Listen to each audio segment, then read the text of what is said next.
Hola, ¿cómo estás? Yo soy Pipo y hoy vamos a continuar con el día 19 de una vida con propósito. Antes de comenzar, quiero que puedas pensar en las relaciones que tenés. Sabes que muchas de esas relaciones a veces se genera conflicto. Y el problema de estos conflictos es que causan heridas a veces. Ahora, la pregunta es, ¿cómo solucionamos esos conflictos y cómo curamos esas heridas? Bueno, en el día de hoy vamos a ver justamente eso. Vamos a comenzar. Día 19.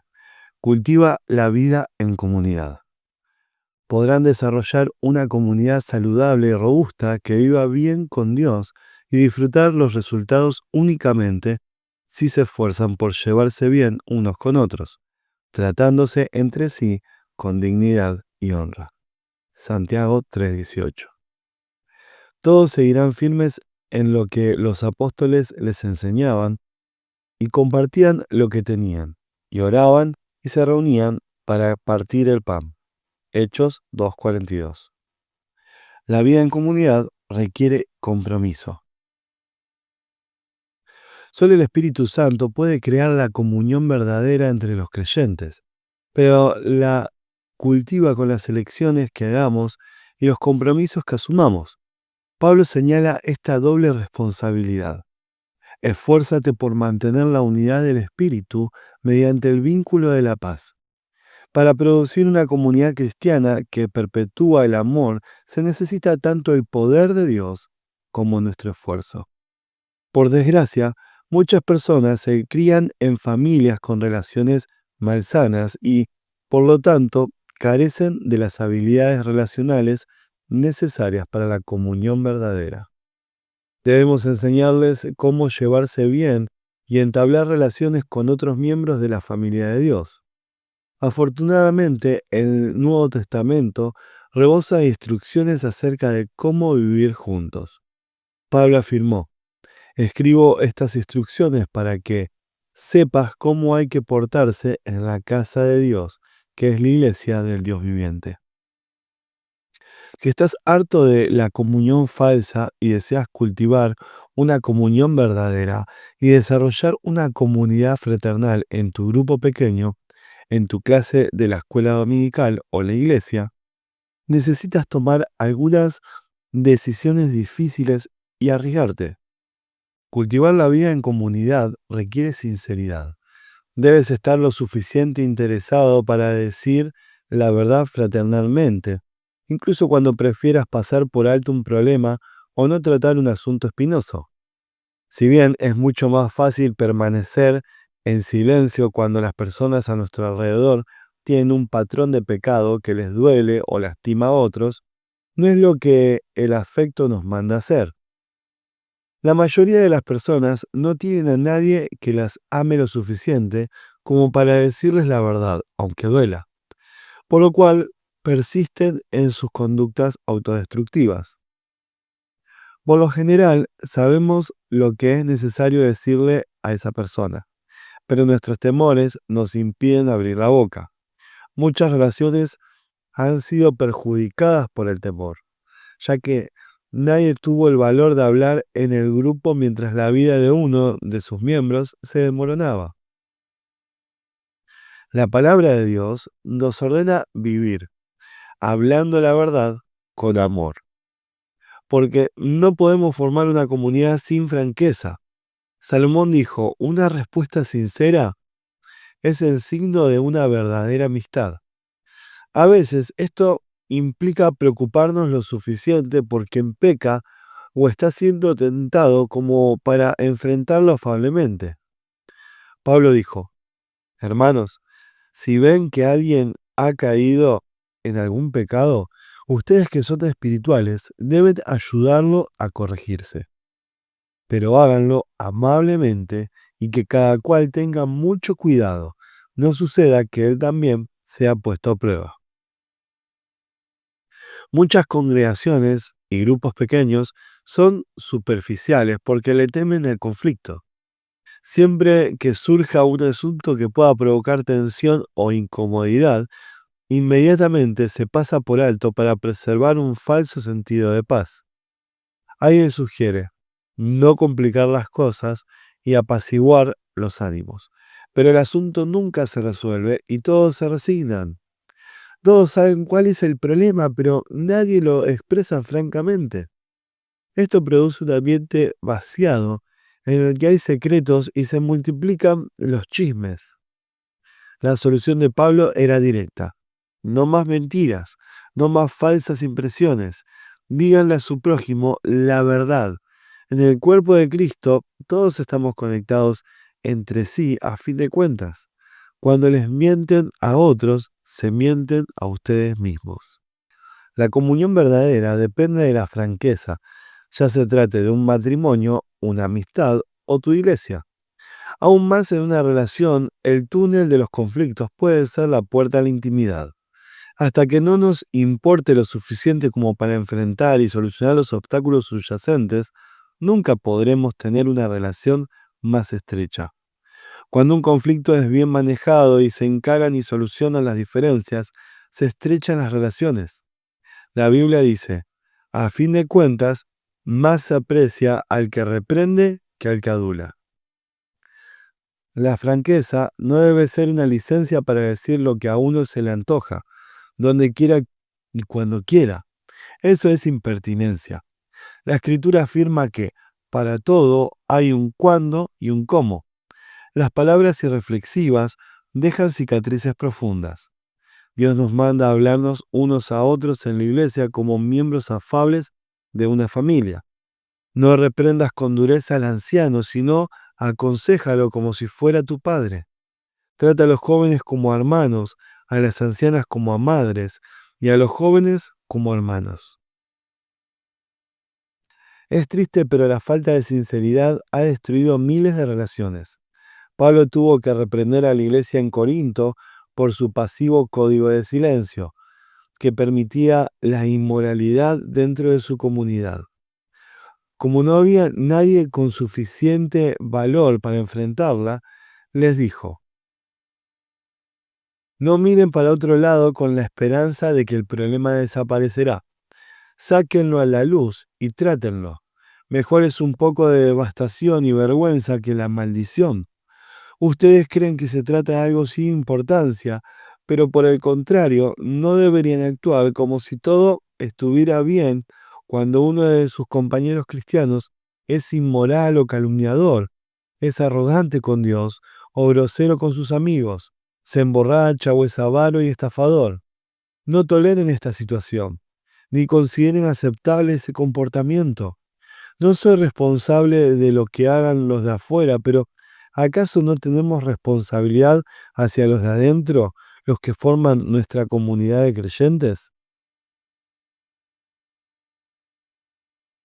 Cultivar la vida en comunidad requiere humildad. Nada destruye la comunión tan rápido como la arrogancia, la autocomplacencia y el orgullo empedernido. El orgullo erige murallas entre las personas. La humildad construye puentes. La humildad es como el aceite que suaviza las relaciones y limpia las asperezas. Por eso la Biblia dice, revístanse todos de humildad en su trato mutuo. La vestimenta apropiada para la comunión es una actitud de humildad. El resto del versículo continúa. Dios se opone a los orgullosos, pero da gracia a los humildes. Este es otro motivo por el que debemos ser humildes. El orgullo bloquea la gracia de Dios en nuestra vida, la que necesitamos para crecer, cambiar, sanar y ayudar a los demás. Recibimos la gracia de Dios cuando reconocemos con humildad que la necesitamos. La Biblia nos dice que ser orgullosos es oponernos a Dios. Es una manera de vivir necia y peligrosa. Podemos desarrollar la humildad de manera práctica, reconociendo nuestras debilidades, siendo tolerantes con las debilidades de otros, estando dispuestos a ser corregidos y destacando lo que hacen los demás. Pablo aseguró, vivan siempre en armonía y no sean orgullosos, sino traten como iguales a la gente humilde. No se crean más inteligentes que los demás. A los cristianos de Filipos les escribió, honren más a los demás que a ustedes. No se interesen solo en ustedes, sino interésense en la vida de los demás. La humildad no es pensar menos de ti mismo, sino pensar menos en ti mismo. Humildad es pensar más en los demás. Las personas humildes se interesan tanto en servir a otros que no piensan en sí mismas. Cultivar la vida en comunidad requiere amabilidad. La cortesía o amabilidad consiste en respetar nuestras diferencias, tener consideración con los sentimientos de otras personas y ser tolerantes con los que nos molestan. La palabra de Dios dice: hagamos cuanto contribuya al bien, con el fin de edificarnos. Pablo le dijo a Tito: el pueblo de Dios debe tener un gran corazón y ser amable. En todas las iglesias y en cualquier grupo pequeño habrá siempre por lo menos una persona difícil, a veces más de una. Estas pueden tener necesidades emocionales especiales, profundas inseguridades, costumbres irritantes o hábitos sociales no desarrollados. Podríamos llamar las personas NGE, que necesitan gracia extra. Dios puso a tales personas en medio de nosotros, tanto para nuestro beneficio como para el de ellas. Son una oportunidad para el crecimiento y a fin de poner a prueba la comunión. ¿Las amaremos como hermanos y hermanas y las trataremos con dignidad? Los miembros de una familia no se aceptan porque sean inteligentes, hermosos o talentosos. Se aceptan porque pertenecen a la misma familia. Defendemos y protegemos a la familia. Uno de sus miembros puede ser algo tonto, pero es de nuestra familia. De la misma manera, la Biblia dice: ámense los unos a los otros con amor fraternal, respetándose y honrándose mutuamente. Lo cierto es que todos tenemos nuestras manías y caprichos, pero la comunidad no tiene nada que ver con compatibilidades. La base de nuestra comunión es nuestra relación con Dios. Somos una familia. Una de las claves para la amabilidad es reconocer los orígenes de una persona, descubrir su historia. Cuando sepas lo que esa persona ha atravesado, será más comprensivo. En lugar de pensar en lo que todavía tiene que aprender, pensarás en lo que ha progresado a pesar de todo. Otro aspecto de la amabilidad consiste en no subestimar las dudas ajenas. El hecho de que no tengamos determinados temores no le quita validez a sus sentimientos. La comunidad verdadera se produce cuando la gente se siente suficientemente segura para poder expresar sus dudas y temores con la certeza de que no la juzgarán. Cultivar la vida en comunidad requiere confidencialidad. Para que las personas sean sinceras y expresen sus más profundas penas y necesidades, errores, se requiere una condición: una atmósfera segura que las haga sentirse cálidamente aceptadas y donde puedan desahogarse con confianza. La confidencialidad no implica permanecer en silencio si nuestro hermano o hermana peca. Significa que lo que se expresa dentro del grupo no sale afuera de él, que el grupo tratará el asunto internamente y nadie saldrá a contar chismes. Dios odia los chismes, sobre todo cuando se disfrazan superficialmente como pedidos de oración por parte de una persona. Él afirma: el perverso provoca contiendas y el chismoso divide a los buenos amigos. Los chismes provocan sufrimiento y divisiones y destruyen la comunión. Dios es muy claro al respecto, ordenándonos que debemos enfrentar al que cause divisiones. Estas personas pueden enojarse y abandonar el grupo o la iglesia cuando se les amonesta por sus actividades divisivas, pero el compañerismo de la iglesia es más importante que cualquier individualidad. Cultivar la vida en comunidad requiere un contacto frecuente. Debes tener un contacto frecuente y regular con tu grupo para construir una comunión genuina. A fin de cultivar una relación se requiere tiempo. La Biblia nos dice: no dejemos de congregarnos como acostumbran a hacerlo algunos, sino animémonos unos a otros. Debemos desarrollar el hábito de reunirnos. Un hábito es algo que hacemos con frecuencia y regularidad, no ocasionalmente. Debemos pasar tiempo juntos, mucho tiempo, para construir relaciones sólidas. Por eso la comunión es tan superficial en muchas iglesias, justamente porque no pasamos suficiente tiempo juntos y cuando nos reunimos por lo general pasamos ese tiempo escuchando hablar a una sola persona. La comunidad no se construye sobre la base de la conveniencia.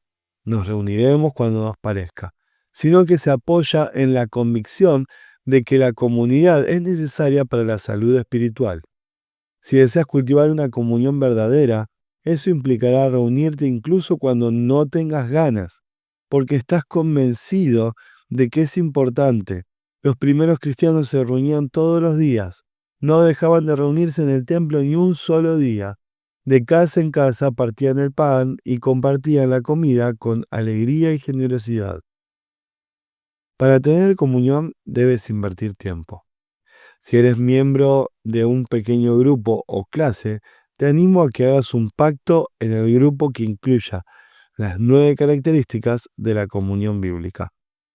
Expresaremos nuestros verdaderos sentimientos, autenticidad, nos animaremos unos a otros, reciprocidad, nos apoyaremos unos a otros, compasión, nos perdonaremos unos a otros, misericordia, hablaremos la verdad en amor, sinceridad, reconoceremos nuestras debilidades, humildad, respetaremos nuestras diferencias, amabilidad, no andaremos con chismes, confidencialidad, y haremos del grupo una prioridad, contacto frecuente. Al leer esta lista de características, te resultará obvio por qué la comunión genuina es tan poco corriente. Consiste en renunciar a nuestro egocentrismo e independencia para transformarnos en interdependientes. Sin embargo, los beneficios de compartir la vida juntos superan largamente los costos y nos preparan para el cielo. Día 19. Pensando en mi propósito. Punto de reflexión. La vida en comunidad requiere compromiso. Versículo para recordar. En esto conocemos lo que es el amor, en que Jesucristo entregó su vida por nosotros. Así también nosotros debemos entregar la vida por nuestros hermanos. Primera de Juan 3:16. Pregunta para considerar. ¿Cómo puedo cultivar hoy las características de una comunidad verdadera en mi grupo pequeño o mi iglesia? Muy bien, hasta aquí el capítulo de hoy. Espero que lo hayas disfrutado tanto como yo. Sabes, este capítulo me hacía reflexionar y qué importante es pensar en nuestras relaciones. Porque ¿quién no tuvo alguna vez algún conflicto o ha provocado alguna herida o tal vez le provocaron alguna herida y no quedó las cosas bien? Qué bueno es poder entender de que somos diferentes y que siempre va a haber una persona diferente a tal vez tus gustos o la forma de relacionarse. Pero qué bueno es que podemos encontrar nuestra comunión en Cristo. Espero que el capítulo de hoy nos ayude a trabajar en nuestras relaciones y a ser ese ejemplo de Cristo que necesitan nuestros amigos. Nos vemos mañana en un próximo capítulo. Te mando un abrazo.